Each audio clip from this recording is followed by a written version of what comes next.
be able to introduce to you today Mrs. Melanie Chew, the Director of Fundraising for the East Anglian Children's Hospice, who was escorted into Provincial Grand Lodge by the two Provincial Grand Masters, one from Suffolk and one from Cambridgeshire, and to them we extend a very warm welcome and thank you for joining us for lunch. The purpose of your visit is for me, on behalf of all of us and all of the other Mark Masons around the world, to present you with this cheque for £35,000 for your sensory room.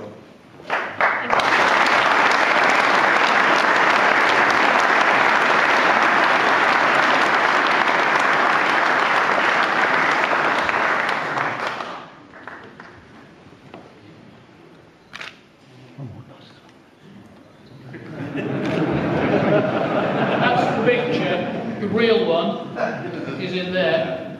Please use it with our grateful thanks. We've been to visit. We had a wonderful visit, and I know that you perhaps would like to say a few words to us, and if you want to go across to that microphone, please. Well, thank you very much, gentlemen.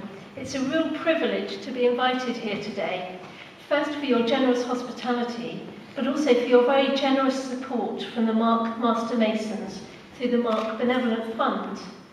And that's in addition to the support already given to us from the Suffolk Freemasons, so we are doubly grateful.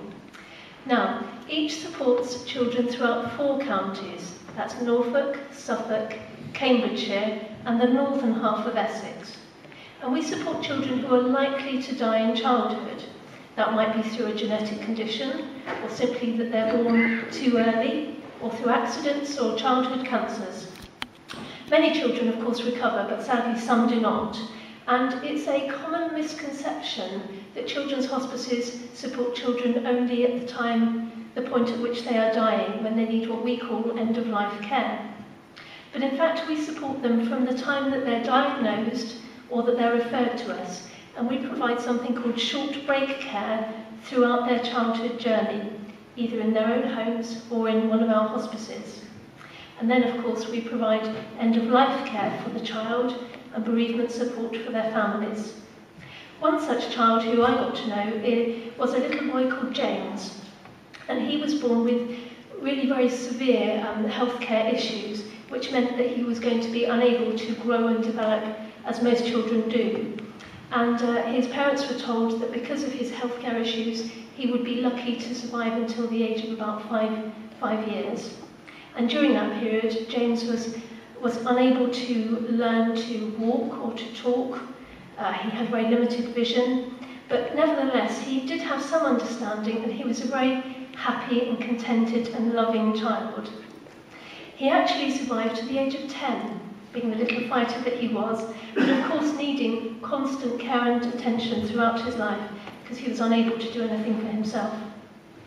James actually died last year.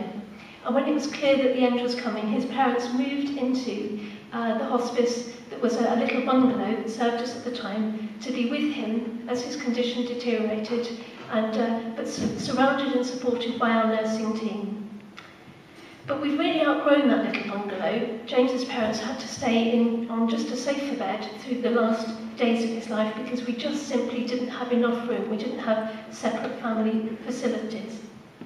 Now, as many of you will know, just earlier this year in May, we were able to move into our purpose-built new Treehouse Hospice. And it was the Mark Master Masons who stepped forward to help equip one of the rooms in the new hospice.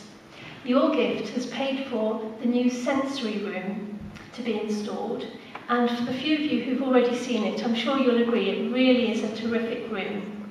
It's got things like a waterbed, bubble tubes, a tactile wall, a projection wall, a PlayStation, and lots more too.